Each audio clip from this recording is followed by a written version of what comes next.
ang mga kwento ng pag-ibig, kwento ng buhay at kwento ng pag-asa dito sa Barangay Love Stories. Love Stories.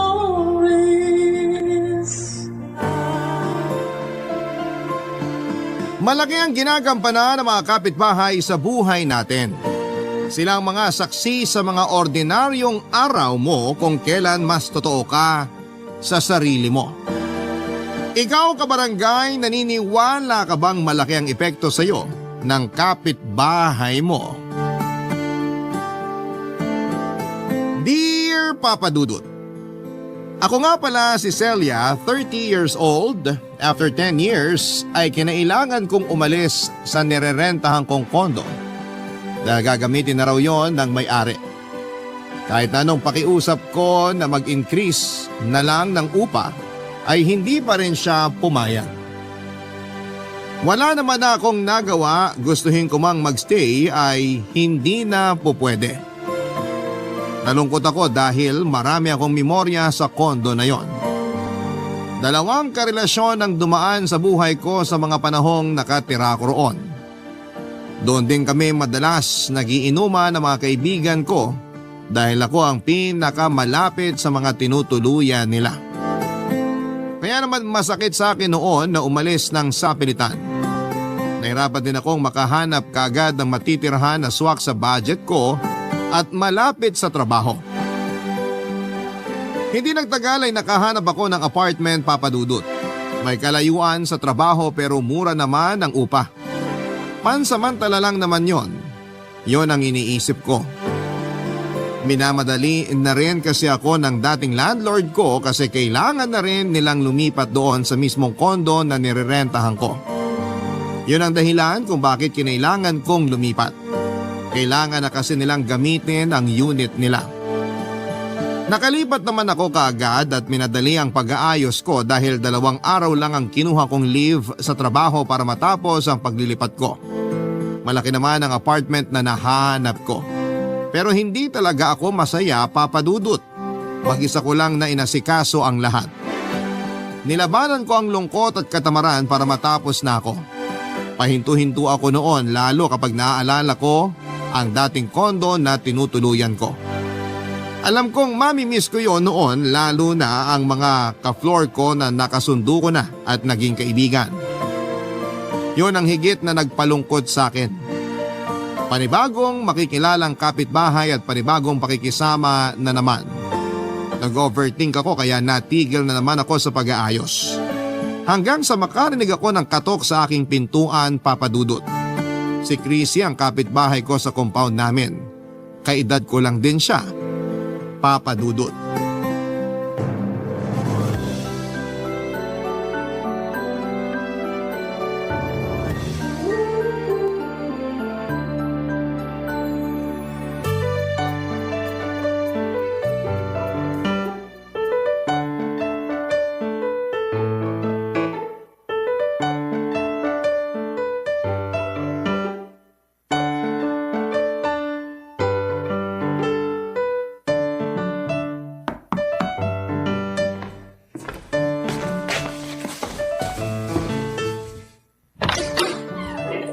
Ano po yun? Hi! Ako nga pala si Chrissy, taga Unit C. Ikaw yung bagong tenant dito sa Unit B? Ako nga, Celia pala. May kailangan ka ba? Wala naman. Gusto lang kitang i-welcome dito sa compound natin. Kumusta ka naman dito? Naho-homesick sa dati kong apartment. Normal naman yan. Masasanay ka rin dito. Masaya rito sa atin.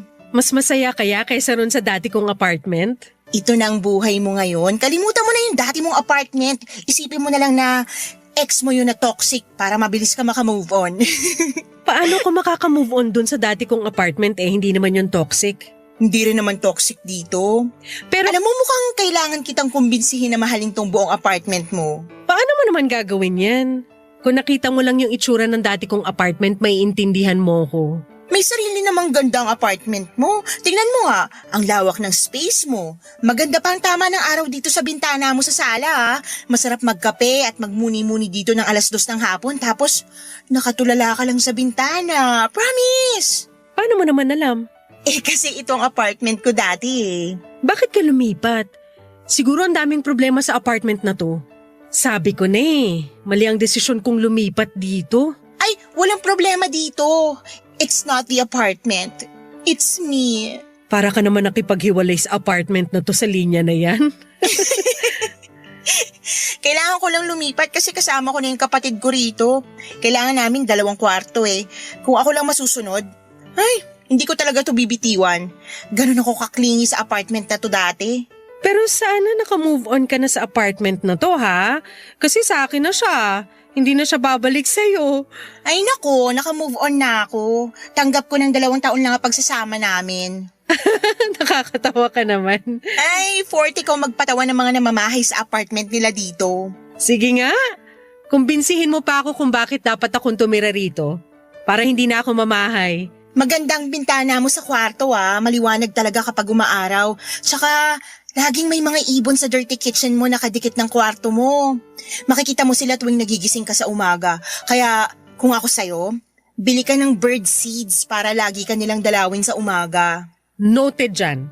At kung kailangan mo na makakasama dito sa apartment mo habang namamahay ka, nasa kabilang unit lang ako. Kumato ka lang, sasamahan kita magkape rito. Tumulala tayo sa bintana mo tuwing 2:00 ng hapon. Habi ko pa namang tumulala. Magkakasundo tayo dyan. Nabuhay ako para tumulala. May kape ako rito.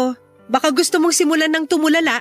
Nako, gusto ko sana kaso paalis na rin ako eh. Makiki-birthday ako sa kapatid ng ex ko. Ay, baka magkaroon kayo ng second chance ha? Uy, hindi na uy. Yung ex ko na yun ang nakasama ko rito sa apartment mo. Nag-live-in kami tapos nung hiniwalayan niya ako, lungkot-lungkutan ako rito. Hindi ako makatulog. Para ako namamahay bigla. Tinuring mo sigurong tahanan ng ex mo. Kaya ka namahay nung nawala siya. Correct. Ay, gusto talaga kita makatsikahan ngayon kaya lang kailangan kong pumunta sa birthday ng kapatid ng ex ko. Kailangan ba talaga? Bakit ka pupunta? Para ipakita sa kanya na pantay na ang kilay ko. Thank you, 3D microblading na hulugan. Kung gusto mo lang pumunta para may patunayan sa kanya, wag na lang. Papatunayan ko na lang sa'yo na masarap ako magtimpla ng kape. Halika, samahan mo ko. Bigyan mo pa ako ng dahilan para magstay dito. Sige na nga, mapilit ka eh. Welcome back sa iyong ex-apartment! Pumasok na si Chrissy sa apartment ko, Papa Dudut. Pinagmasdan niya ang kabuuan ng bahay. Napansin ko ang pagngiti niya at pagsilay ng lungkot sa kanyang mga mata. Siguro kasi naalala niya na minsan ay naging masaya siya sa apartment ko. Pero kailangan na yung magwakas, Papa Dudut. Kaya naman para makaiwas siya na maging malungkot ay inaya ko na siya sa kusina para ipagtimpla ng kape. Nagkwentuhan kami pansamantala tungkol sa mga niluluto nilang dalawa ng ex niya. Marami pa siyang ibang nakwento tungkol sa ex niya. Nakinig naman ako dahil yon ang paraan ko para kahit papaano ay makalimutan kong malungkot din ako dahil sa pamamaalam ko sa dating kondo ko. Noong natapos na akong magtimpla ay inaya ko na siyang bumalik sa sala para doon higupin ang kape, Papa Dudut. Natuwa siya sa kape na tinimpla ko. Yon daw kasi ulit ang unang beses na may nagtimpla sa kanya ng kape mula noong huling beses na ipinagtimpla siya ng ex niya. Ramdam ko kung paano siya magkwento. Meron pa rin siyang pagmamahal sa ex niya. O pwede rin na baka dahil nanunumbalik lang ang mga ala-ala noong pumasok siya sa apartment ko. Iniba na rin niya ang topic nung makahalata na siyang puro tungkol na lamang sa ex niya ang binibida niya. Nag-share siya sa akin ng mga masasarap na kainin malapit sa area namin at mga laundry shop dahil mukha raw akong hindi naglalaba. Natuwa akong kausap si Chrissy, Papa Dudut. Masayahin siyang tao at alam kong makakatulong siya para masanay na ako sa bagong apartment ko. Naisip ko na si Chrissy ang pwedeng maging daan para ma-inlove na rin ako sa bagong tinutuluyan ko. Mula noon ay naging magkaibigan na kami. Tuwing may oras si Chrissy ay dinadalaw niya ako sa apartment ko. Lagi ko siyang pinagtitimpla ng kape at sabay kaming tumutulala sa bintana sa sala. Totoo ang sinasabi niya. Maganda ang pasok ng liwanag sa bintanang yon. Pagdaan ng mga araw, kahit papaano ay nabawasan na ang lungkot ko. Naisip ko na maganda rin naman ang pagbabago at maganda rin nakahanap ako ng kaibigan sa katauhan ni Chrissy.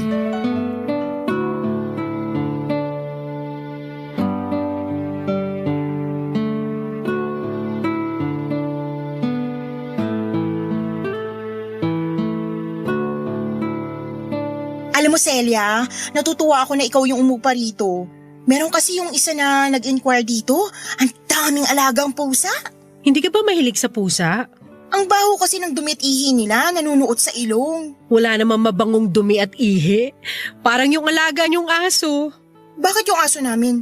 Nangangamoy kasi yung dumi ng aso niyo. Natural lang namang mga amoy yun. Ikaw na nga nagsabi, di ba? Walang mabangong dumi at ihi. Pero hindi na mangangamoy kung lilinisan na agad.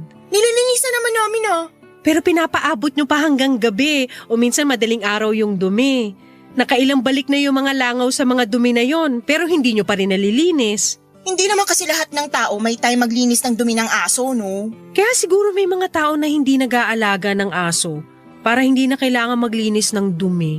Paano naman ang proteksyon ng compound natin? Sino yung mangangagat ng mga magnanakaw o tatahol sa trespassers? Ang mga aso, hindi lang sila mga bantay para sa mga masasamang loob. Alaga sila at parte ng pamilya. Nangaral pa. Naku, hindi naman. Buti nga nabanggit mo yung tungkol sa mga dumi. Chrissy, paano kaya kung pagkadumi ng alaga niyong aso, walisan na agad? Para hindi natambayan ng mga langaw. Tsaka para hindi rin nangangamoy. Parang ang hirap naman ang pinapagawa mo. Paanong mahirap? Wala pang 5 minuto yung pagwawalis. Alam mo namang mas madalas dumumi ang aso sa isang buong araw kaysa sa tao. Gusto mo ba oras-oras ay bantayan namin yung pagdumi niya para mawalis na namin agad? Busy din naman kami sa buhay. Hindi ko naman sinasabing bantayan yung oras-oras. Kaya lang sana, malinisan agad yung dumi at wag nang hintayin na sa gabi nyo pawawalisan. Minsan kasi natapakan ko nung papunta ako ng trabaho. Kasalanan siguro ng dumi, no? Kasi di siya umilag at nag-adjust sa'yo. Kasalanan ko pa pala na may pakalat-kalat na dumi ng alaga nyo sa dinadaanan natin. Bakit ka sarcastic? Di ba ikaw din naman? Pero mas masakit yung pagiging sarcastic mo. Kung nasaktan man kita, sorry. So ano nang gagawin natin sa dumi ng aso nyo? Ipapawalis ko sa kanya, siyang dumumi. Akala ko naman tapos na tayo sa pagiging sarcastic. Mauna na pala ako, mamamalengke pa pala ako. Kakapunta mo lang sa palengke kanina. Babalik ulit ako. Bibili ako ng maraming walis, supot at dustpan para malinisan ko na yung dumi ng aso namin. Si Chrissy naman? Kinagalit mo talaga yung sinabi ko? Para kasi ang dating sa akin dapat hindi na dumumi ang aso namin para walang mga moy at para hindi ka makatapak. Hindi naman yan ang gusto ko mangyari. Gusto ko lang na sana regular yung paglilinis nyo ng dumi ng aso nyo para malinis naman tayo rito sa compound natin. Alam mo, kabago-bago mo rito pero kung umasta ka, kala mo ikaw yung tagapagmana nitong compound eh. Hindi ko na lang po sinagot pa si Chrissy Papadudut. Alam kong nagdamdam siya at hindi ko naman balak saktan siya. Hindi ko rin naman alam na sensitive siyang tao. Gusto ko lang namang linisan niya ang dumi ng aso nila. Lalo't sa tapat ng apartment ko madalas dumudumi ang aso. Minsan nga ako na ang naglilinis pero dahil napapadalas na ay kinailangan ko na tuloy sabihin kay Chrissy. Akala ko naman ay tatanggapin niya ng maayos ang sinasabi ko. Pero hindi pala. Nagmadali na siyang umalis at iniwan na lamang ang pinagkapihan niya sa mesa. Hindi tulad dati na nilalagay pa niya lagi sa lababo na naggamit niyang baso. At nagdabog pa nga siya at pabagsak na sinarado ang pintuan. Nalaglag tuloy yung mga nakasabit sa gilid ng pintuan ko sa lakas ng pagkakabalibag niya. Hindi ko na lamang siya pinatulan pa at inisip ko na lilipas din ang galit niya lalo na kapag na-realize niyang tama naman ang pakiusap ko sa kanya. Ilang araw siyang hindi dumalaw sa bahay ko. Hindi katulad dati na halos araw-araw ay nakasilip siya sa bintana ng apartment ko para papasukin ko siya. Sa pagdaan ng mga araw ay napansin kong iniiwasan ako ni Chrissy. Kahit ang mga simpleng ngiti at pagbati ko sa kanya sa tuwing nakakasalubong ko siya ay hindi na niya sinusuklian pa. Lagi siyang nagkukunwaring busy o kaya ay hindi niya ako nakita kahit halos kaharap ko na siya. Hindi naman ako nagpapaapekto at alam kong kailangan lang din niya ng oras para maproseso ang nararamdaman niya. Maski ang kapatid niya ay hindi na rin ako pinapansin pa. Hindi katulad dati na madalas akong binabati nito. Mula nung nagkatampuhan kami ng kapatid niyang si Chrissy ay hindi na rin niya ako pinansin pa. Ang maganda lang sa nangyari sa amin ay lagi nang malinis ang daanan namin dahil lagi nang winawalisan ni na Chrissy ang dumi ng aso nila. Nawala na mga langaw sa paligid namin. Natuwa ako roon, sana lang magkaayos kami ni Chrissy dahil hanggat maaari, Papadudot ay ayokong may nakakaaway ako, lalo na ang kapitbahay ko. Barangay Love Stories. Barangay Love Stories. Naging mailap pa rin si Chrissy sa akin sa pagdaan ng mga araw, Papadudot. Hindi ko na rin naman pinagpilitan pa ang sarili ko sa kanya. Hindi ko naman yun ugali. Ako na rin minsan ang umiiwas lalo na kapag nararamdaman kong sisimangot na siya sa tuwing makakasalubong ko. Napadalas na rin ang pagkukulong ko sa bahay para lang maiwasan siya. Ewan ko ba, parang ako yung nakaramdam ng hiya sa mga nangyari sa amin. Gusto ko lang naman sabihin na hindi ako komportable na hinahayaan nilang langawin at matapakan ang mga dumi ng aso nila. Pinaramdam tuloy sa akin ni Chrissy na may problema ako sa mga aso. Mahilig din naman ako sa mga aso pero ang hindi ko matanggap ay yung mga taong kumukuha ng aso pero hindi naman nila alam kung papaano alagaan para hindi makasagabal sa ibang tao. Hindi yun nagawang intindihin ni Chrissy. Gustuhin ko mang ipaglaban pa yon sa kanya pero alam kong hindi naman siya magpapatalo. Minsan ay sinubukan ko na siyang lapitan. Gusto ko na lang ding magpakumbaba. Malaki rin naman kasi ang naitulong sa akin ni Chrissy para mag-adjust sa bagong buhay ko sa bagong apartment ko. Konting hindi pagkakaintindihan lang ang naganap sa amin at ayoko nang palakihin pa. Lalo't nasa isang compound lang kami at wala kaming ibang choice kundi ang matutunang makisama sa bawat isa. Kaya naman umorder ako ng baked macaroni sa isang katrabaho ko. Hindi ako maalam sa pagluluto kaya umorder na lamang ako ng pagkain para peace offering para kay Chrissy. Hindi naman pumalya ang pagkain para pag-ayusin ang dalawang kampong may tampuhan. Na-excite akong kumatok sa pintuan ni Chrissy at sa unay walang sumasagot. Inulit ko pa ang pagkatok. Doon ako pinagbuksan ng kapatid niya. Hinanap ko si Chrissy at agad naman itong tinawag ang kapatid niya. Makalipas lang ang ilang sandali ay nakaharap ko na nga si Chrissy at nakita ko pa rin sa mukha niya na hindi pa rin siya okay sa akin, Papadudot.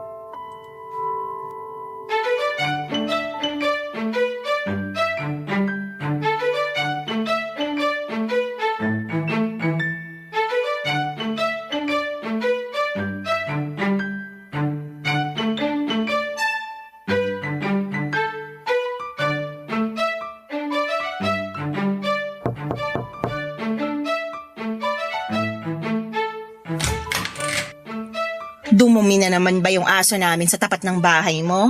Hindi naman. Thank you pala sa paglilinis ng dumi ng aso mo. May choice ba ako? Pinilit mo ko eh. Para rin naman sa ikalilinis ng compound natin yun. Ano bang kailangan mo? Gusto lang kitang kumustahin. Busy. May iba ka pa bang kailangan? Umorder pala ako ng baked macaroni sa katrabaho ko. Pumunta ka lang dito para i-flex yung baked macaroni na yan? Bakit hindi mo na lang i-post yan sa Facebook mo, no? Kailangan sa personal pa talaga i-flex. Hindi ko naman pinaflex. Gusto ko lang ibigay sa'yo. Bakit? Peace offering. Para bati na tayo. Hindi ako kumakain kapag may tomato sauce. Hindi ba? Eh bakit dati kinain mo yung spaghetti na in-order ko? Nag-take out ka pa nga kasi sabi mo masarap. Dati yun, iba na ngayon, no? Nagbabago rin ang panlasa ng tao. Baka magbago ulit kapag natikman mo tong baked mac ng kaopisina ko. Walang tumanggi rito kahit sino. Masarap kasi talaga. Kunin mo na. Bakit mo ba pinagpipilitan sa akin yung baked mac na yan? May lasa niya, no? Aminin mo na. Ipapahula ko talaga to. Walang ganun, Chrissy. Ikaw naman. Namiss lang naman kitang kausap. Namiss ko rin yung lagi kang dumadalaw sa akin tuwing hapon. Sino bang may kasalanan kung bakit hindi na ako dumadalaw sa'yo? Wag na lang natin pag-usapan para hindi na tayo mag-away. Okay na yun. At sa tingin mo, okay na agad yun sa akin? Masyadong maikli ang buhay para pahabain natin yung galit sa puso natin. Yan ang sabi ng pastor ko. Nakakapagtaka. Nagsisimba ka pala? Awat na tayo sa away, Chrissy. Matatanda na tayo. Ako na tong lumalapit para makipag-ayos sa'yo. Dapat lang naman na ikaw makipag-ayos sa akin, no? Ako ba may kasalanan? Hindi naman Yung aso ko naman. Huwag ka na rin magalit sa aso mo. Patawarin mo na rin siya. Hindi naman niya alam na mali ang dumumi kung saan-saan. Masarap pa talaga yung baked mac na yan. Pinakamasarap sa lahat. Pwedeng ilaban sa ibang bansa. Walang halong lason. Tomato sauce at pagmamahal lang ang halo nito. Huwag ka matakot. Sige, okay na tayo. Talaga? Nakapaghugas ka naman ng mga pinagkainan mo, no? Oo, bakit? Good. Kainin na lang natin yan sa apartment mo. Ayaw mo bang kainin nyo na lang dalawa ng kapatid mo to? Sumabay kang kumain sa akin para alam ko kung totoong walang lason yan. O sige na nga. Pero tawagin mo na rin yung kapatid mo para makikain na rin siya. Hindi na. Siyang dapat maging star witness kung sakaling may mangyaring hindi maganda sa akin kapag kinain ko yung baked mac na yan. Ang lala naman ng trust issues? Pero sige, magpaalam ka na rin sa kapatid mo na pupunta ka sa apartment ko para lang makampante ka kung sakaling may plano akong lasunin ka. Bumalik nga si Chrissy sa loob ng bahay nila para i-inform ang kanyang kapatid na kakain siya ng baked mac kasama ko. Napailing na lamang ako at natatawa dahil talagang pinagdudahan niyang may laso ng baked mac na binigay ko sa kanya. Hinayaan ko naman siya para makampante na siya sa akin. Wala akong ibang gusto noon kundi ang magkaayos kaming dalawa. Pagkatapos noon ay nagmadali na siyang lumabas ng bahay nila para mapagsaluhan na namin ng baked mac. Inanda ko ang pagkakainan naming dalawa at sa simula ay parang naiilang pa sa akin si Chrissy. Hinayaan ko siya. Inasikaso ko na lamang siya para maging komportable na siya sa akin. Panay ang sulyap niya sa akin pero hindi siya nagsasalita. Feeling ko noon gusto na talaga niyang magkaayos kami pero hindi niya alam kung paano lalo't inunahan niya ako ng pagtataray niya. Nung natikman na niya ang baked mac na hinanda ko ay doon na siya nagsimulang maging komportable sa akin. Napakwento na siya tulad ng dati. Ang dami niyang sinabi sa akin para mahabol ko lang ang mga nangyayaring bago sa buhay niya. Natuwa ako habang nakikinig sa mga kwento niya, Papa Dudut. Nakita ko ulit na masaya na siya. Nakita ko ulit na bumalik na ang friendship naming dalawa. Baked mac lang pala ang katapat ni Chrissy. Nasabi niya sa akin na yun nga ang paborito niyang pagkain. Inuwi na rin niya ang mga natira at pakiramdam ko tinago niya yon sa kanyang kapatid. Tinext niya ako nung gabi at sinabing naubos na niya ang baked mac. Tinanong ko kung feeling pa rin ba niya, nilason ko siya. Nireplyan niya ako at sinabing hindi naman daw. Nagbalik na raw ang tiwala niya sa akin dahil sa baked mac na ibinigay ko sa kanya. Nagbiro pa ako na sa susunod na magkakaroon kami ng pagtatalo bilang magkapitbahay ay baked mac ang gagamitin ko para ipangsuyo sa kanya. At hindi ko inakalang magagamit ko ulit ang baked mac na yon sa susunod na sitwasyon na kinalagyan namin, Papa Dudut.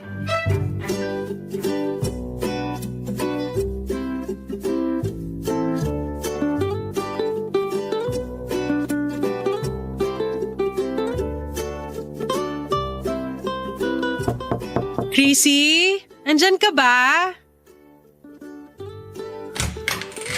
Oh, Celia! Kailangan mo na ba yung hiniram kong kawali mo? Nakababad pa kasi sa tubig Hindi ko matanggal yung bakas ng tusino. Idaan ko na lang mamaya pag nahugasan ko na ha. Ay, hayaan mo na. Meron pa naman akong extra na kawali. Kung gusto mo sa inyo na yan.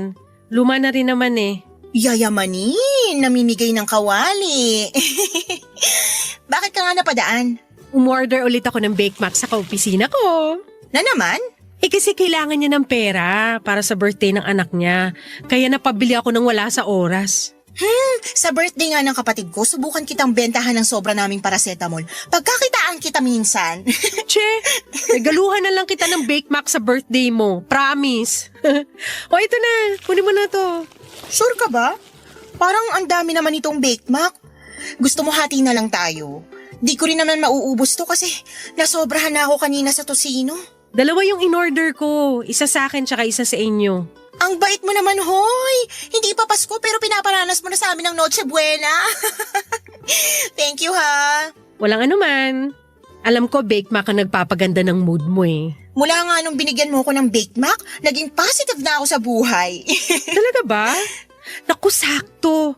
Kasi may sasabihin sana ako sa'yo. Ano yun? Kasi ano eh. Yung exhaust fan nyo, Anong meron sa exhaust fan namin? kasi nakatutok direkta yung buga ng exhaust fan nyo sa dirty kitchen ko. Eh, yung aircon ko sa kwarto sumasagap ng hangin mula sa dirty kitchen ko. Kaya ayun, Diretsahin mo na ako. lahat ng amoy ng niluluto nyo nasasagap ng aircon ko sa kwarto. Alam nga namang hindi namin gamitin. Kami naman ang mga angamoy niyan. Pero kasi nangangamoy talaga sa kwarto, lalo na kapag nagigisa kayo, nagluluto ng isda. Kumakapit kasi yung amoy sa mga damit ko at sa mga dingding ng kwarto. Ang selan mo naman. Nung una yung dumi ng aso namin yung problema mo. Tapos ngayon, pati yung amoy ng niluluto namin. Hindi ko na alam kung saan lulugar, Celia. Binubuga nga kasi nung exhaust nyo, yung dumi o baho mula sa kusina nyo papunta sa akin. Ako naman na nakakasagap ng amoy na tinatanggal nyo sa bahay nyo. Gets? Magreklamo ka sa landlady natin, wag sa akin. Kinausap ko na yung landlady natin. Nalaman ko na ikaw pala nagpagawa ng exhaust. Kaya ang sabi niya, ikaw din daw dapat ang magpaayos. Eh, tama naman siya. Eh anong magagawa ko? Alam nga namang ako lang ang mangamoy ang kusina. Paano naman ako? Kwarto ko naman na nangangamoy dahil sa pinagawa mong exhaust. Kaya nga exhaust fan eh. Kailangan talaga yan para mawala yung amoy sa kusina namin. Alam ko naman kung anong gamit ng exhaust, kaya lang sana pinagawa nyo ng maayos. Yung hindi nakakaperwisyo ng kapitbahay. O eh anong gusto mong gawin ko? May nakausap na akong gumagawa ng exhaust. Kailangan daw kasi ng roof ventilator cap. Para yung buga ng hangin sa kusina nyo sa bubong nyo lalabas. Hindi mangangamoy sa inyo, hindi rin mangangamoy sa akin. Ang hassle naman ng gusto mong ipagawa. Gagastos pa kami. Pwede naman kitang pautangin. Paunti-unti ka na lang magbayad. Wala namang kaso sa akin eh. Ayokong umutang, no? Baka naman pwedeng hindi ka na lang mag-aircon para hindi nasasagap sa kwarto mo yung amoy ng kusina namin. Malabo naman yun. Ang init sa kwarto ko. Tsaka alam mo naman night shift ako. Sa umaga at tanghali ang tulog ko. Yun pa naman ang oras na nagluluto kayo. Mabilis kasi ako magising eh kapag may hindi ako nagugustuhan na amoy. Alam mo, dapat sa'yo walang kapitbahay. Hindi ka marunong mag-adjust? Chrissy, sinusubukan ko namang mag-adjust pero mali naman kasi yung exhaust fan mo. Kasi nga nakatutok sa apartment ko. Pwede mo namang gamitin yung exhaust fan mo pero pagawan mo ng tamang ventilation para hindi ako yung nakakasagap ng baho ng kusina mo. Hindi na ako nakapagpigil pa, Papa Dudut. Napalakas ang boses ko habang dinedepensahan ko ang sarili ko. Hindi ko gusto na ang ginagawang panggagaslight sa akin ni Chrissy kaya nasagot ko na rin siya. Akala kong uubra ang Bake Mac para makapag-usap kami ng mas maayos. Pero hindi pala. Hindi na sumagot sa akin si Chrissy habang hawak niya ang Bake Mac at inirapan ako nito. Lumabas siya ng kanyang bahay at saka nilapag sa sahig ang Bake Mac na ibinigay ko. Saka nagmarcha papasok ng loob ng kanilang bahay. Hindi niya ako nilingon o tinignan man lang bago pumasok. Pero pinaramdam niya sa akin ang pagdadabog niya. Pabagsak pa niyang sinarado ang pintuan. Lumabas ang kanyang kapatid at sinamangutan din ako. Mukhang mabilis na nakapagsumbong si Chrissy. Kinuha ko na lang ang Bake Mac at saka nagmadaling pumasok sa loob ng kwarto. Muli ay nagkaroon kami ng alitan ni Chrissy. Nahiya na rin ako lumabas ng bahay dahil panay ang paninig niya kapag alam niyang nasa sala lamang ako at maririnig ko ang boses niya. Patuloy pa rin siya sa paggamit ng exhaust nila sa kusina. Mas tumindi pa nga ang amoy ng mga niluluto niya. Nagluto siya ng tuyo at ibang mga malalansang isda na kahit mababad sa kumukulong mantika ay malansa pa rin. Paulit-ulit din ang paggamit niya ng mantika sa pagluluto. Kaya halo-halo na yung amoy kapag lumalabas sa exhaust niya. Mas matindi tuloy ang kapit ng amoy na yon sa kwarto ko. Gusto ko na sanang magreklamo sa landlady ko kaya lang ay baka mas lalo lang kaming magkaroon ng alitan ni Chrissy. Gusto ko pa rin magkaayos kami. Pero hindi ko na alam kung kailan willing makipag-usap si Chrissy sa akin ng panahong yon, Papa Dudut. Barangay Love Stories. Barangay Love Stories. Ilang buwan na ang lumipas pero hindi pa rin kami nagkakaayos ni Chrissy. Ang masakit pa ay hindi pa rin niya pinapagawa ang exhaust niya. Kahit na hindi ako naka-aircon noon ay pumapasok pa rin ang amoy ng kusina nila sa kwarto ko. Napadalas na tuloy ang tulog ko sa sala para lang makaiwas sa amoy. Kaya lang sa sala naman ay nangangamoy ang dumi ng aso nila. Hindi na muling naglilinis si Chrissy ng dumi ng aso nila, Papa Dudut. Hinahayaan na lamang niyang hanggang gumabi at nakakainis lang dahil yung aso nila sa tapat pa ng pintuan ko nagdudumi. Nakakaramdam na ako noon ng inis. Pero hindi ko pa alam ang gagawin at masyadong sensitive si Chrissy kapag pinupuna ang mali sa kanya. Yon ang napansin ko, parang hindi siya marunong mag-adjust sa ibang tao. Kahit ang kapatid niya ay hindi rin ako kinakausap at minamalditahan din ako. Nakausap ko na ang isang kapitbahay namin at tulad ko ay may problema rin sila sa ugali ni Chrissy.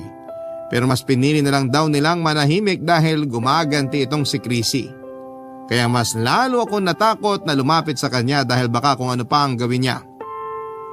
Sa Facebook ay madalas siyang nagpaparinig tungkol sa akin.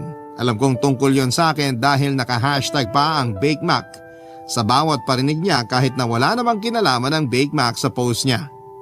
Hindi ko na lang din pinatulan pa. Hinayaan ko na lamang hanggang sa isang araw ay bigla na lamang niya akong blinak sa Facebook. Talagang pinersonal na niya ang paglapit ko sa kanya para ayusin ang exhaust nila. Isang araw ay meron siyang ginawa na hindi ko na nakayanan pang tanggapin. Pinuntahan ko siya sa kanilang apartment at doon ay hinarap ang kalokahang ginawa niya sa akin.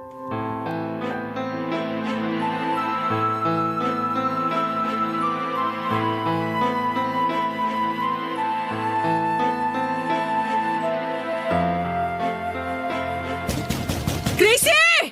Buksan mo tong pintuan niyo! Chrissy! Ano bang problema mo? Gusto mo bang gibain tong pintuan ko, ha? Magpaliwanag ka sa akin!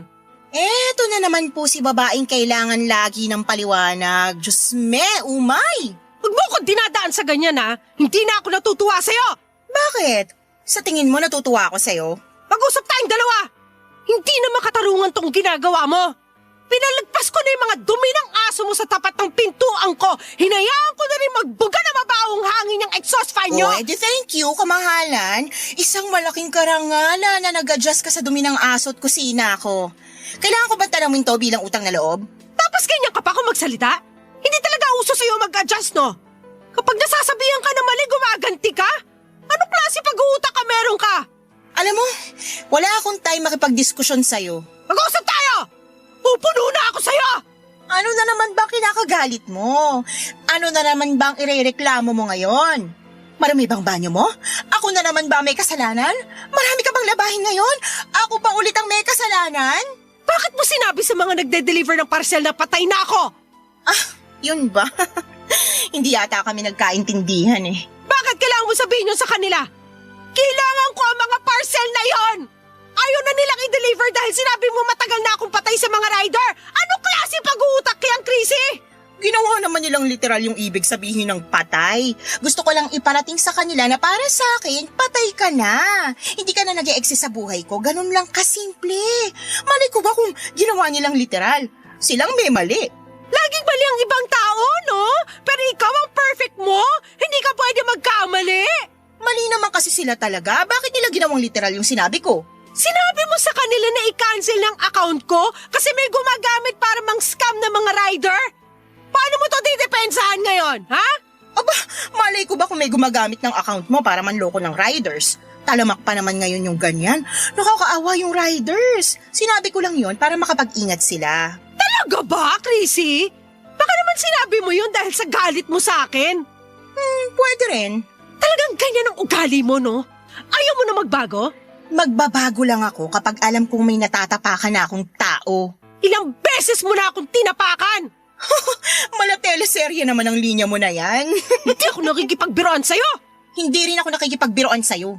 Ang hirap mong maging kapitbahay! No wonder kahit yung nasa kabilang unit, ayaw ka rin kausapin dahil sa kagaspangan ng ugali mo! Nabigla si Chrissy sa mga sinabi ko. Hindi na rin kasi ako nakapagpigil pa. Ang mga parcel ko na pinakancel ni Chrissy ay mga kailangan ng tatay ko para sa pagpapagamot niya. Yun lang naman ang hinihintay kong dumating bago ako umuwi sa probinsya namin para personal ko yung dalhin. Sinubukan kong tawagan ng rider para ipa-deliver ulit sa akin pero na-cancel na raw yon at wala na siyang magagawa pa. Sinubukan kong i-order ulit pero aabutin muli ng 2 linggo bago makarating sa akin dahil galing pa yon sa ibang bansa. At pre-order yon. Hindi ko sinabi yon kay Chrissy dahil mas nauna yung galit ko sa kanya. Mangiyak-ngiyak akong pinaliwanag sa nanay ko ang nangyari. Mas lalo akong naiyak, lalo't naramdaman ko ang lungkot sa boses ng nanay ko. Naghalo-halo ng galit, lungkot at inis. Hindi ko kayang patawarin si Chrissy sa ginawa niyang ito sa akin. Ang masakit pa ay hindi man lang niya nakitang mali ang ginawa niya. Kaya naisip ko na rin gumanti sa kanya. Baka sakaling makaramdam siya. Baka sakaling maintindihan niya ang pinanggagalingan ko. Hindi na ako pumayag na ako lang ang gagawa niya ng masama. Handa na rin akong labanan siya. Sa tuwing dumudumi ang aso niya sa tapat ng pintuan ko ay nililipat ko yon sa tapat ng pintuan nila.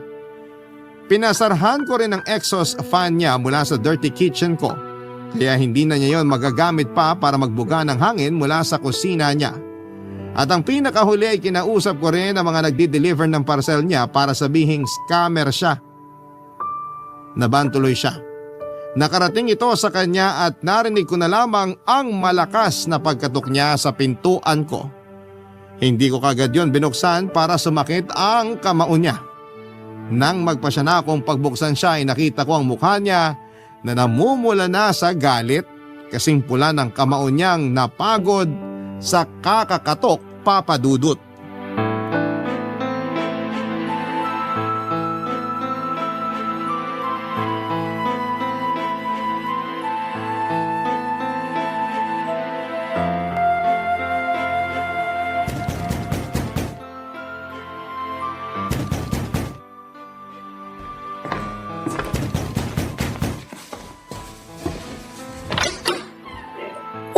Chrissy! Napadaan ka! May kailangan ka ba? Isang slice ng Bake Mac? Kanina pa ako kumakatok sa pintuan mo, ba't di mo agad binuksan? Nasa kwarto kasi ako. Ine-enjoy ko yung amoy. Sa wakas, hindi na amoy mantika na isang buwang paulit-ulit na ginagamit. Paanong di babango ang kwarto mo? Pinabarahan mo yung exhaust ko. Kinausap naman kita ng maayos dati pero pinalala mo pa yung paggamit ng exhaust. Ang hirap ma-immune sa amoy ng mga niluluto mo. Ang baho! Ano bang niluluto mo? Yung dumi ng aso nyo? Makapanglait ka yan! Di ka nga marunong magluto, lagi ka nagpapadeliver. Wala ka nang pakialam kahit 100 years ako magpa-deliver ng pagkain ko. Bakit ikaw ba ang gumagastos? Ikaw ba tong naaabala? Hindi naman, di ba? Inaabala mo ko sa pagpapasara ng exhaust ko? Alam mo ba kung gaano kabaho ngayon ang kusina ko? Kung ano man ang amoy ng kusina mo ngayon, ganyan din ang amoy ng kwarto ko noon. Enjoy! Hindi ka talaga pwede makausap ng maayos, no? Di ba ganito ka rin naman makipag-usap sa akin noon? At bakit kailangan mong ilagay ang dumi ng aso ko sa tapat ng pintuan ko? Sa tapat ng pintuan mo dumumi ang aso ko Na dapat namang nililinisan mo, di ba? Winalis mo nga, pero dinala mo naman sa tapat ko. Kung maayos kang kapitbahay, sana pagkawalis mo, dinakot mo na para itapon sa basurahan. Pwede mo namang hiramin yung dustpan ko Bakit ako magdadukot hindi ko naman aso yan? Kala ko ba pet lover ka? Oo, pet lover ako. Hindi ko naman sinasaktan ng aso mo sa tuwing dumudumi siya sa pwesto ko. Wala naman siyang alam dun. Kaya binabalik ko lang sa'yo yung dumi. Kasi mas may isip ka kaysa sa aso mo. Alam mo na dapat responsibilidad mo ang dumi ng aso mo. Tamad ka lang kamo na magwalis ng dumi ng aso. Ano bang tamad? Winalis ko naman ang dumi ng aso mo. Winalis mo papunta sa akin. At least winalis, diba? Pati mga parcel ko pinakailaman mo. Mabuti na banggit mo yan. Parang proud ka pa sa ginawa mo sa mga parcel ko ah. Proud ka rin naman na pinagmuka akong patay sa mga nagde-deliver ng parcel ko.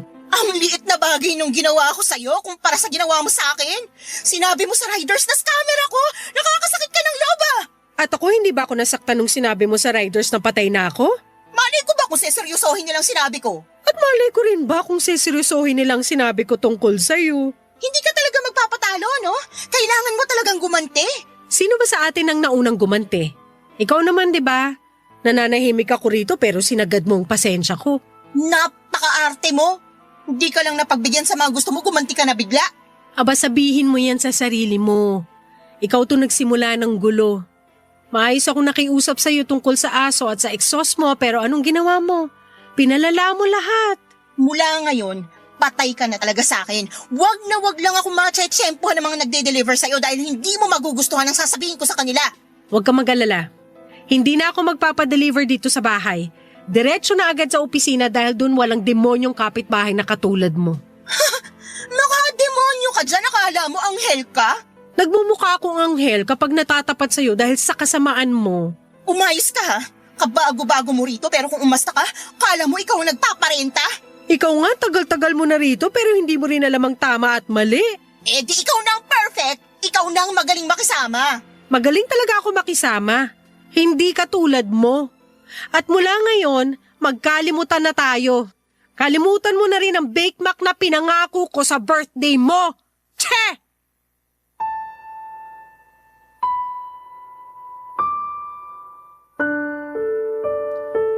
Papadudot, hindi ko na hinintay pa na sumagot si Chrissy. Tinalikuran ko na siya at pinagbagsakan ng pintuan. Doon ako nakafeel na tamang ginawa ko at kailangan kong maiparamdam sa kanya ang ginagawa niyang mali sa akin noon. Hindi ako nagpasindak sa kanya. Kahit na ilang beses siyang nagparinig sa akin noon ay hindi ko na siya pinansin pa. Mas lalo tuloy siyang nagalit. Pinagpatuloy ko lang ang ginagawa ko. Hindi ko tinibag ang pagkakasemento sa exhaust niya. Lagi ko pa ring nilalagay noon ang dumi ng aso niya sa tapat ng pintuan niya.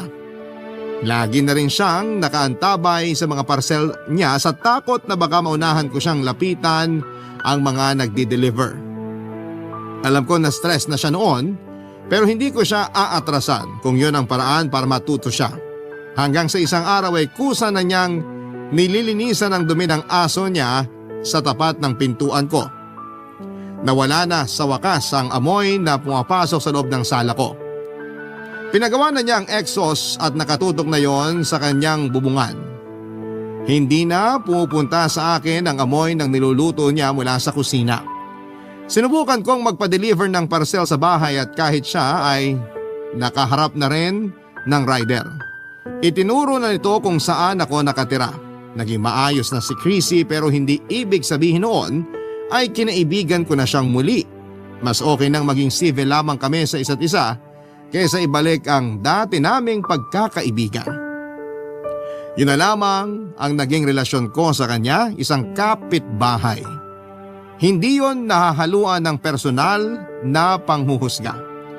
Mas madaling maayos ang problema kung meron man. Maraming salamat nga pala sa pagbasa ng aking liham at lagi akong nakikinig sa mga kwento ninyo sa Spotify lalo na tuwing wala akong pasok sa trabaho. Sana'y magpatuloy pang maging malakas ang inyong #1 na programa sa Barangay LS. Ang inyong kapuso at kabarangay forever, Celia. Nagustuhan ng iyong napakinggan? Ituloy yan via live stream sa www.gmanetwork.com/radio.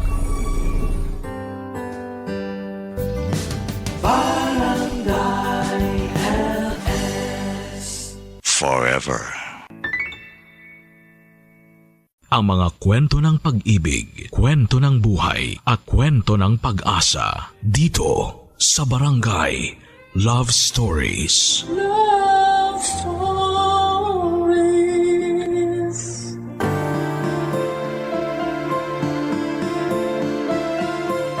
Ang tunay na pagkakaibigan ay higit pa sa simpleng tawanan at kwentuhan. Ang tunay na pagkakaibigan ay yung tipong kahit tahimik ka, ramdam mo ay may kasama ka. Ikaw kabarangay, sino ang taong itinuturing mong tunay na kaibigan? Dear Papa Dudut, magandang araw po sa inyo at sa lahat ng taga-subaybay ninyo. Ako nga pala si David, matagal mo na akong fan sa Barangay LS at ngayon ko lamang po naisip na ibahagi sa inyo ang kwento ng buhay ko. Sana po ay mapili ninyo ang sulat ko at mabigyan ako ng pagkakataon na maibahagi ang espesyal na tao na naging bahagi ng buhay ko. Ang kwento ko po ay tungkol sa akin at sa matalik kong kaibigan na si Kay. Simula pa nung elementary at high school ay halos araw-araw na kaming magkasama at solid talaga ang samahan namin. Nang nag-college kami ni Kay ay pareho kaming nagdesisyon na kumuha ng iisang kurso at masaya akong sabihing sabay din kaming nakapagtapos. At hindi lang yun. Pareho rin kaming napunta sa isang kumpanya pagkatapos ng college. Para sa akin, si Kay ay higit pa sa kaibigan at parang pamilya na rin. Lagi kaming magkasama sa saya at pati na rin sa mga panahong malungkot at mahirap. Palagi siyang nandyan para makinig, umalalay at pasayahin ako sa mga araw na kailangan ko siya. Isa sa mga hindi ko malilimutang pangyayari ay noong isang araw habang papunta ako sa trabaho ay nasagasaan ako ng motor at na ospital. Akala ko talaga noon ay katapusan ko na. Pero ang kinagulat ko ay bakit si Kay ang unang nakaalam ng nangyari sa akin. Samantalang wala pa akong tinatawagan ni isa para sabihin ang nangyari sa akin, Papa Dudut.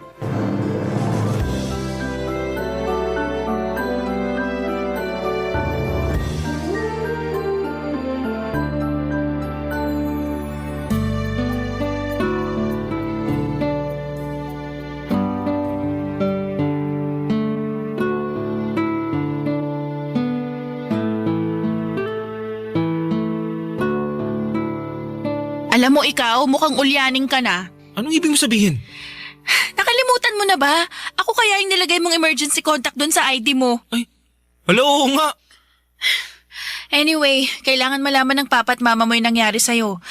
Sandali ako na nga bahala, tatawagan ko na lang. Kay, wag! Oh, bakit? Please, nakikiusap ako sa'yo. Please lang oh. Wag mo nang tawagan sina mama at papa. Bakit naman? Ayoko na sila mag-alala pa eh.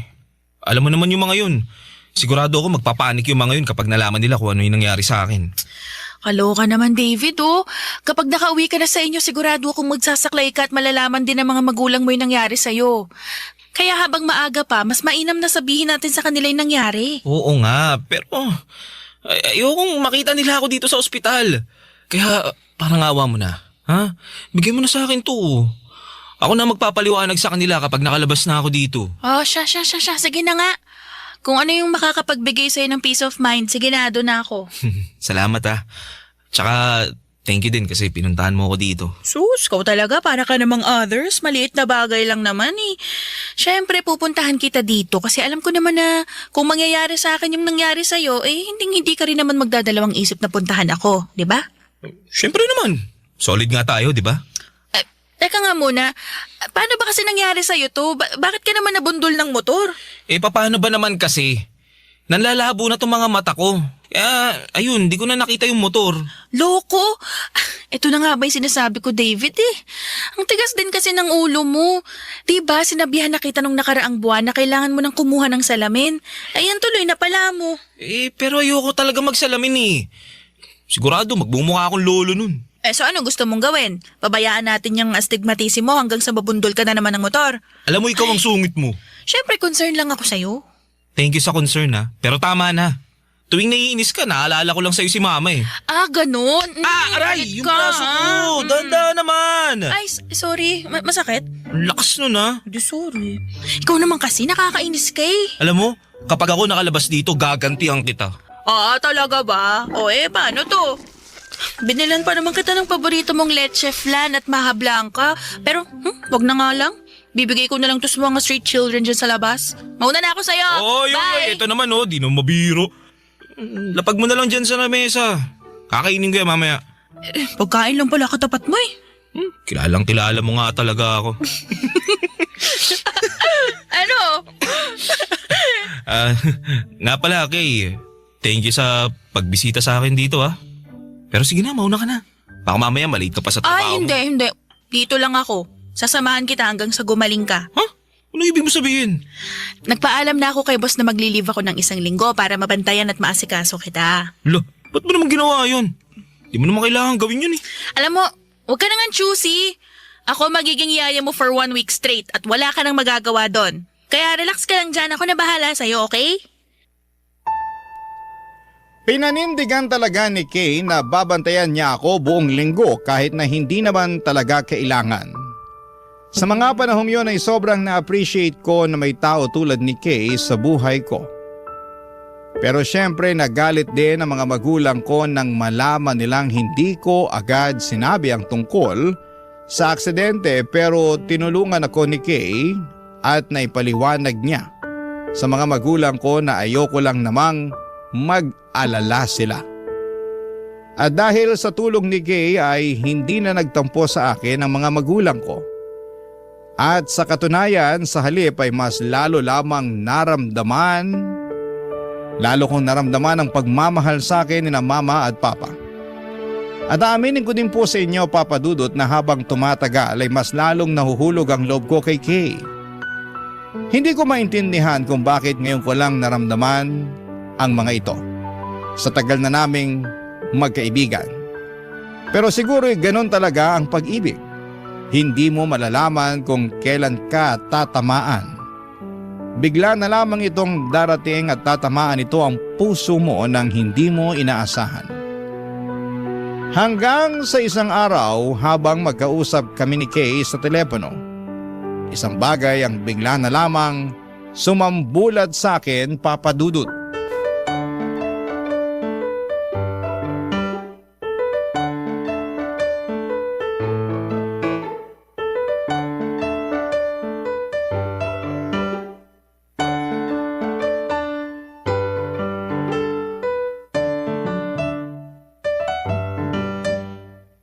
Siya nga pala, David, may papakilala ko sa'yo, ah.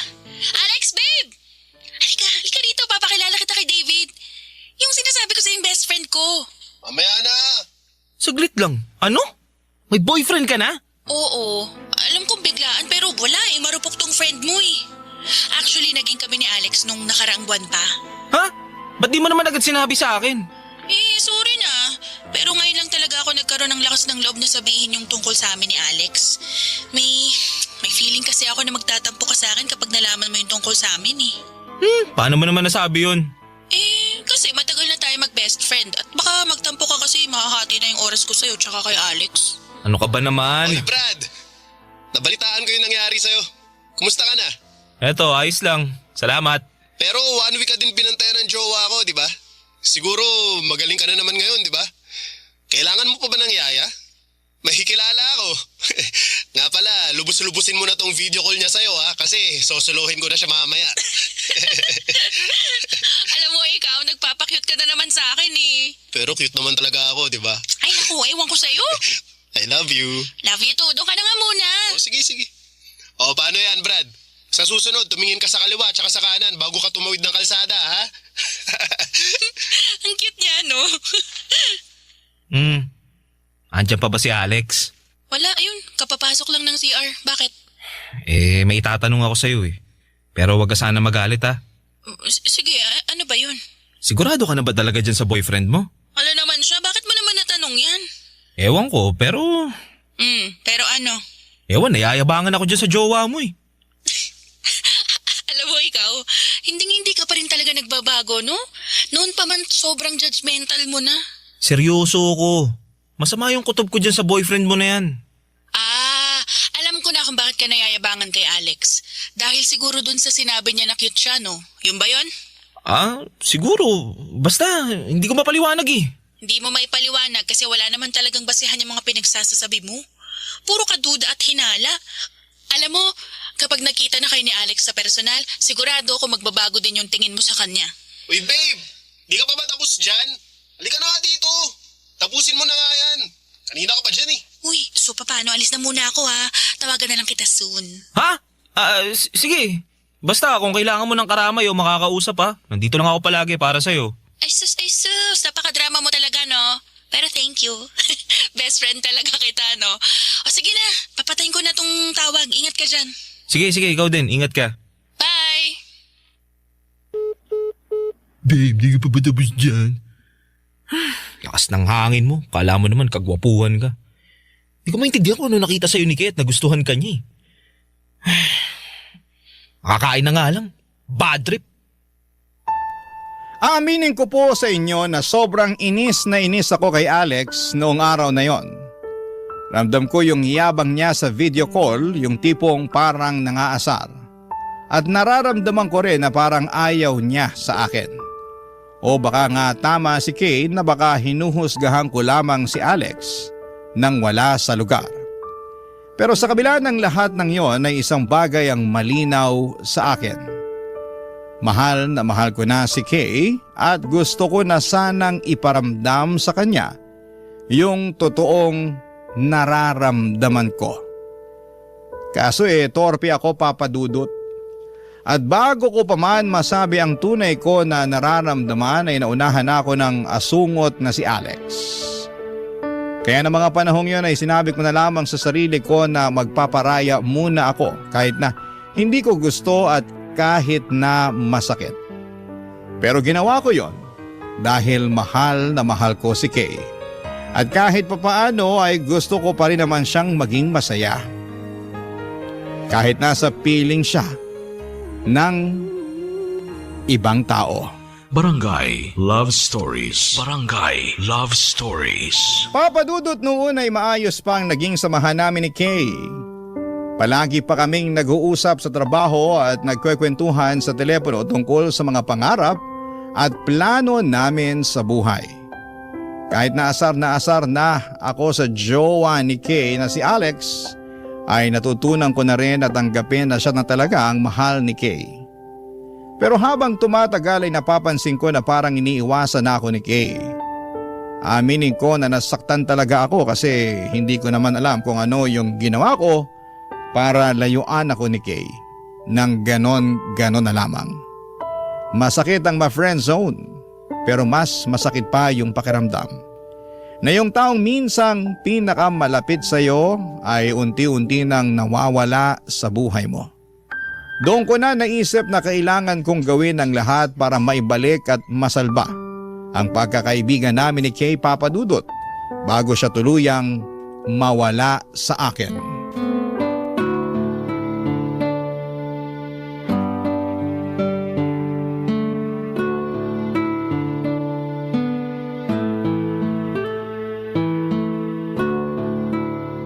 Kay?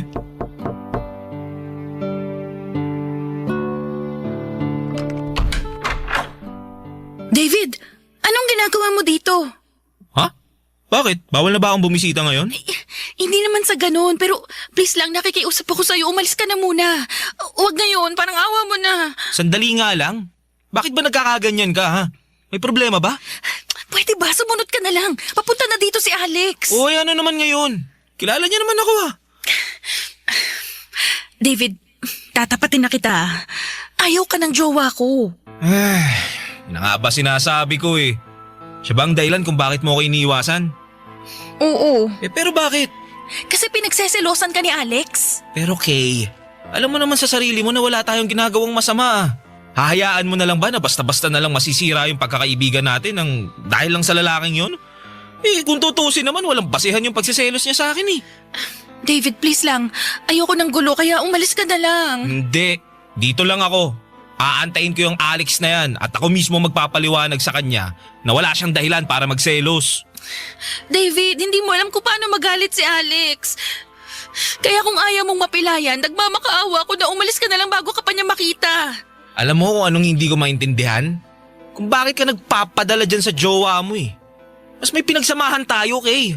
Kung tutusin, hindi pa nga nag-iisang taon simula nung nakilala mo yung Alex na yan eh. Pero masisisi mo ba ako? Mahal ko si Alex eh.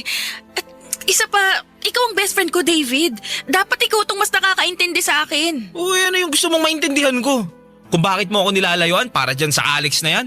Kayo naman eh. Hindi kita nilalayuan, David. Talaga ba? Ilang linggo mo na nga ako iniiwasan tsaka hindi kinakausap eh. Kailangan ko lang talaga ng mas marami pang time para maipaliwanag kay Alex na wala siyang dapat ikaselos sa'yo. At kapag nangyari yun, pinapangako ko sa'yo na babalik na yung dating sigla ng friendship natin. Kaya nga ako na yung kakausap dyan sa jowa mo. Para hindi ka na mahirapan. O, tingin mo magiging okay lahat kapag ginawa mo yan, ganon? David naman, ilang beses ka na namin pinag-awayan. Nagdududa siya na may namamagitan sa atin. Pambira. Ibang klase din naman talaga yan eh, no? David, alam mo, mahal kita bilang kaibigan, alam mo yan. Pero mahal ko rin si Alex. Kaya parang awa mo na, wag mo na akong pahirapan. Umalis ka na lang muna, okay? Promise, tatawagan kita mamaya. Yun na nga yun eh. Naiinis ako kasi hindi ka naman talaga dapat nahihirapan. Ano ba nakita mo dyan sa Alex na yan at patay ka sa kanya? Diyos ko, dyan na si Alex. Kotse niya yun eh. David, please lang, magtago ka na. Umalis ka na nga. Sige na nga. Pero tatawagan kita mamaya. Oo na, alis! Sa totoo lang ay sobrang nainsulto talaga ako noong araw na yon. Ang haba na ng pinagsamahan namin. Ang dami naming napagdaanan tapos ay nanggawa niya akong ipagtabuyan dahil lang ayaw ako ng boyfriend niya. Para sa akin ay sobrang unfair noon. Nagbigay na ako ng espasyo, nagparaya na ako pero bakit ako pa rin yung nasasaktan ng ganito? And deep inside, alam ko rin na labag sa loob ni Kay ang ipagtabuyan ako. At nagagawa niya lamang yon kasi mahal niya si Alex. Kasi kung gusto niya talaga akong mawala sa buhay niya ay matagal na niya akong blinak pero yon ang isang bagay na hindi niya nagawa. At ayun na nga Papa Dudut, umabot kami sa puntong kahit ayaw ni Alex. Nagkaka-text pa rin kami ni Kay. Nagchat-chat at nauuwi pa sa palihim na pagkikita. Nagtiis ako kasi ayokong tuluyang mawala si Kay sa buhay ko.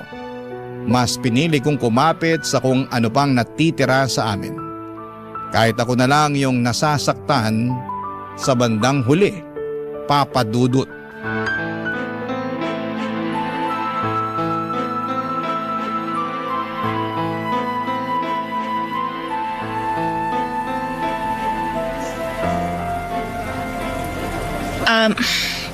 David, sana wag kang magalit ha, pero blinak na muna kita sa social media. Ano? Bakit mo naman ginawa yun? Hiningi na kasi ni Alex yung password ko sa mga account ko eh. Binigay mo naman.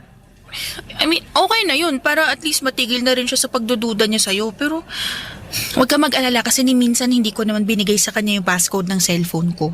At tulad ng nakasanayan natin, mag-text ka na lang para hindi niya tayo mahuli. Ano yan? Humihinga-hinga ka pa? Ayos ka lang?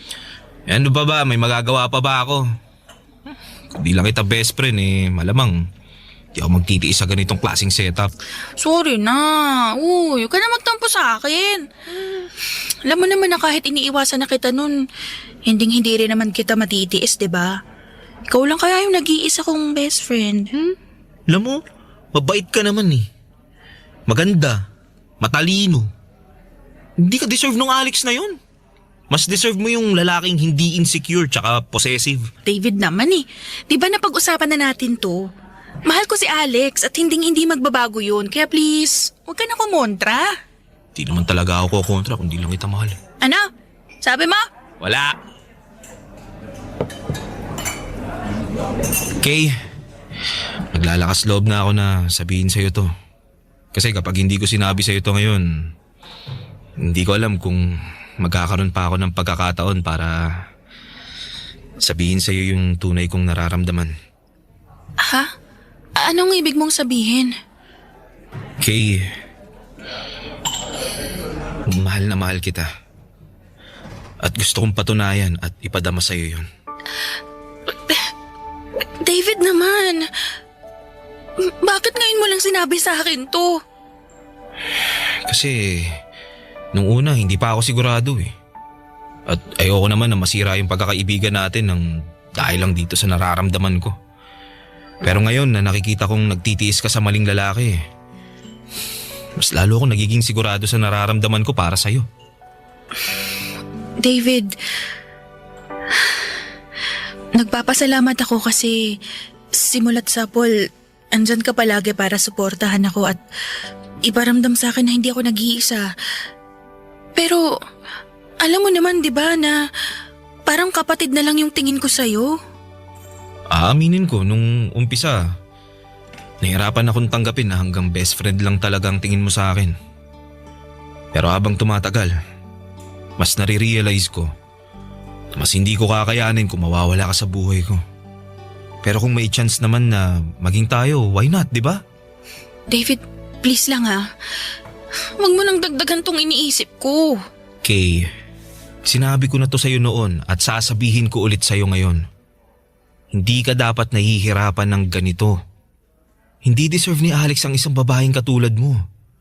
Kung tutusin, kayang-kaya ko tiisin yung pang-friendzone mo sa akin eh. Pero alam mo kung ano yung hindi ko kayang tiisin? Yung nakikita kong nahihirapan ka sa piling ni Alex. Aminin ko po, yung pag-amin ko ng nararamdaman ko kay Kay ang pinaka nakakatakot na ginawa ko. Para akong kinakain ng sarili kong kaba, papadudot. Pero noong araw na yon ay hindi ko na talaga napigilan ang sarili ko.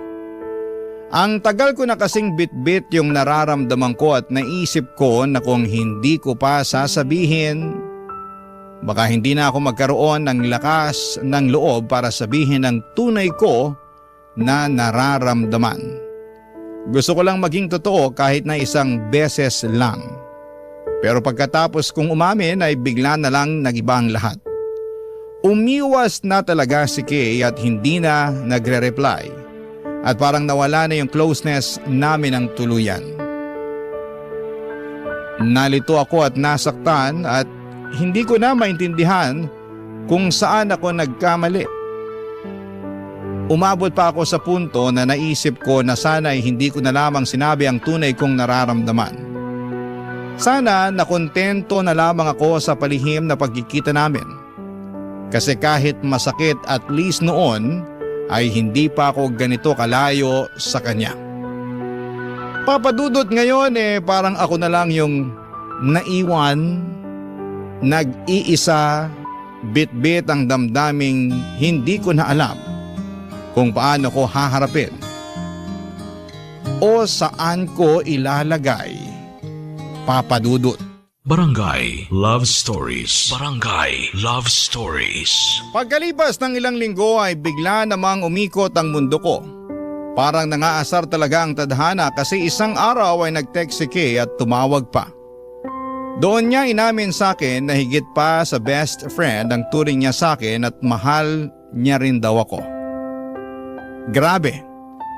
Sobrang saya ko nang narinig ko yon. Para akong lumulutang at parang ako na yata yung pinakamaswerteng lalaki sa buong mundo. Pero kasabay ng tuwa ay may kirot din. Sinabi ni Kay na kailangan niya pa ng kaunting oras at panahon para makipaghiwalay kay Alex. At kahit masakit pakinggan ay nirespeto ko yon.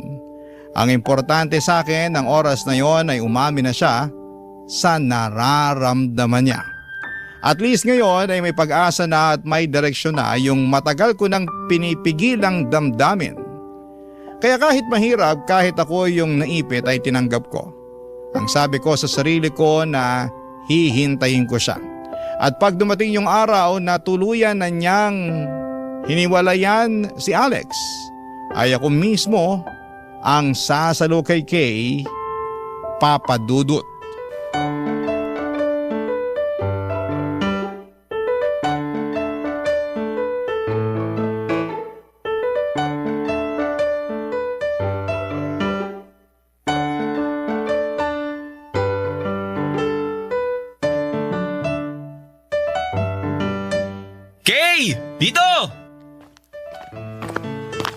David, kanina ka pa ba nag-aantay? Nako, hindi naman no.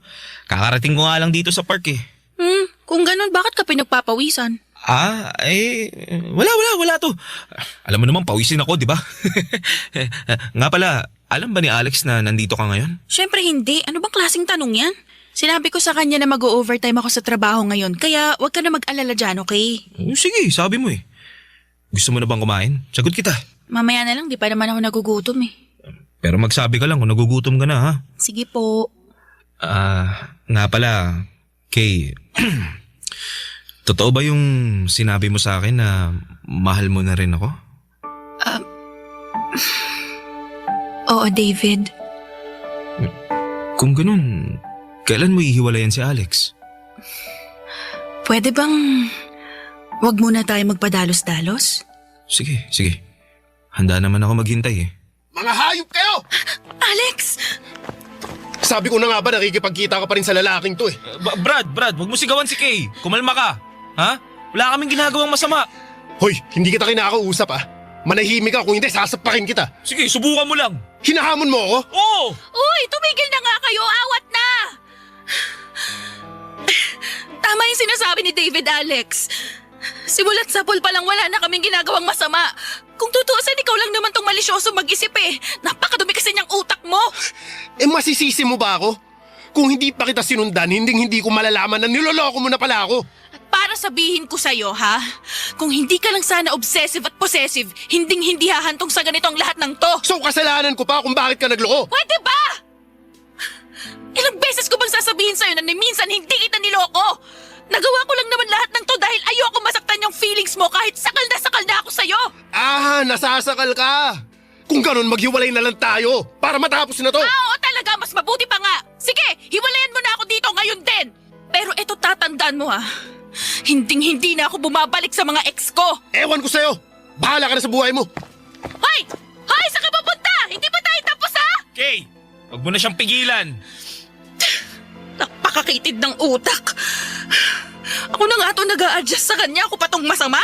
Kaya mo na si Alex. Ito na yung matagal nating hinihintay oh.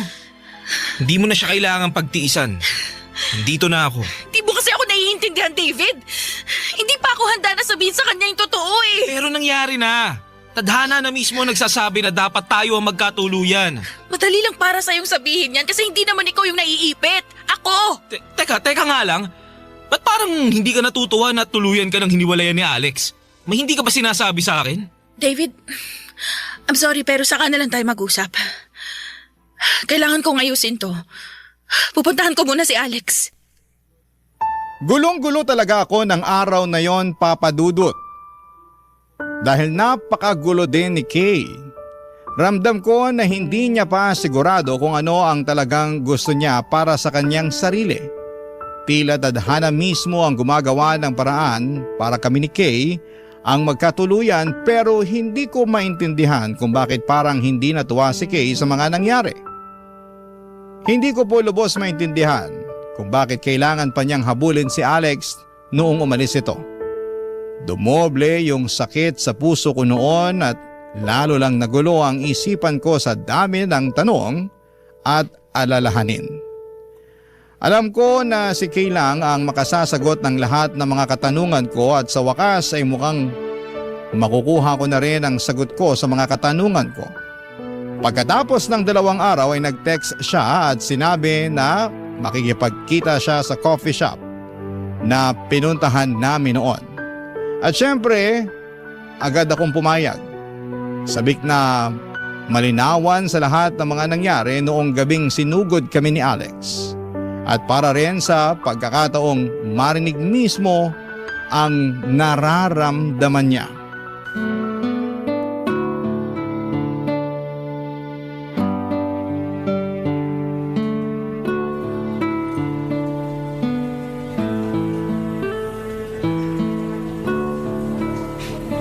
David, ano kasi, kami na ulit ni Alex. Ha? Pero akala ko ba? Didiretsuhin na kita. Mahal ko pa rin si Alex. At ginagawa ko ng lahat para maayos yung relasyon namin. Ano? Pero akala ko ba ako yung mahal mo? Yun nga rin ang akala ko pero nagkamali ako. Napagtanto ko na gulong-gulo lang talaga ako sa nangyari sa amin ni Alex noong mga panahong yun. Kaya nasabi ko sa'yo na mahal na rin kita. Don't get me wrong, David. Minahal naman talaga kita pero bilang isang kapatid lang. Kay, hindi. Huwag mo naman ako sukuan. Maayos pa natin to. Please, Kay. At para sa ikatatahimik ng relasyon namin at sa ikatatahimik ng lahat, kailangan na rin kitang pakawalan, David. Sandali lang, ano? Bakit? Sabihin mo nga sa akin, gusto mo ba yung nangyayari sa atin ngayon na palagi lang tayong nagtatago? Gusto mo ba yung tipong wala tayong kalayaan tuwing nagkikita tayo? Kung ganun, yung si Alex ang pagsabihan mo, wag ako. Sana wag mo namang masamain tong sasabihin ko sa'yo pero mahal ko talaga si Alex at handa akong gawin ng lahat para sa kanya. Sigurado ka na ba dyan? I'm sorry pero oo David, sigurado na ako. Kung yan ang magpapasaya sa'yo, sige. Magpaparaya ako. Tatanggapin ko ng buong puso yung desisyon mo. Pero may isa lang akong ipapakiusap sa'yo. Ano yun? Sana alagaan mo ang sarili mo. At sana magtira ka ng konting pagmamahal para sa sarili mo. Nire-respeto ko na ang desisyon mo at ang relasyon nyo. Masakit man pero kailangan. Salamat David. Huwag ka mag-alala. Kahit kailangan na kitang layuan, hindi kita makakalimutan. Sa dinami-dami ba naman ng mga pinagdaanan natin di ba? Mabuti naman kung ganun. Sayang lang talaga, no? Kung nilakasan ko lang sana yung loob ko noon baka naging tayo pa. Siguro kung noon pa lang, sinabi ko na sa'yo yung totoong nararamdaman ko. Siguro, nabigyan mo na ako ng chance. David. Ito naman, biro lang. Huwag ka mag-alala. Didistansya na ako. Pero kung kailangan mo na makakausap, lagi mong tatandaan nandito lang ako bilang best friend mo. Salamat. Napagtanto ko na mahirap ma-friendzone. Pero mas mahirap at masakit pala yung mawalan ng best friend. Yung kaibigan na palaging nandyan sa saya at lungkot. Yung taong alam ang lahat ng kwento mo. Yung taong nakakaintindi na kaagad sa'yo kahit wala ka pang sinasabi. At para sa akin, ikaw yung kaibigan na yun. Pero para sa ikatatahimik nating lahat, lalayo na muna ako. Pagkatapos ng araw na yon ay tuluyan na akong dumistansya kay Kay para hindi na makagulo sa relasyon niya kay Alex. Nakikita ko pa rin si Kay sa workplace namin at nagkakakumustahan pa rin naman kami. Pero hindi na kasing sigla ng dati ang friendship namin. Wala namang kaming sama ng loob sa isa't isa. Pero nakatutok na kasi siya sa love life niya habang ako naman ay nakatutok sa trabaho ko. At okay lamang yon kasi iba-iba naman tayo ng priorities sa buhay. Siguro sa iba ay hindi maganda ang ending namin ni Kay at ganoon din ang iniisip ko noon. Pero habang tumatagal po Papa Dudut ay narealize ko na ang pagiging single pala ay may sarili ding kapayapaan. Mas nagagawa mo yung mga bagay na gusto mo nang hindi iniisip ang ibang tao. At mas may space ka rin para mag-isip kung ano talaga ang makabubuti sa buhay mo. Sa totoo lang, isa ito sa mga bagay na madalas ay nakakaligtaan o taken for granted ng nakakarami. Dito ko na po muna tatapusin ang kwento ko. Alam ko na maraming nangyari at masakit sa simula. Pero sa ngayon ay natutunan ko na ring tanggapin ang lahat. At sakali mang may mangyari sa hinaharap, makakaasa po kayo na susulat po ako sa inyo, Papa Dudut. Sa ngayon ay natutunan ko ng pahalagahan ang bawat araw, bawat karanasan, at bawat tao na naging bahagi ng buhay ko at tulad ng sinabi ko, masaya na rin ako sa katahimikan na meron ako sa ngayon. Ang inyong forever kapuso, at Kabarangay David. Kwentuhan naman tayo dito sa comment section.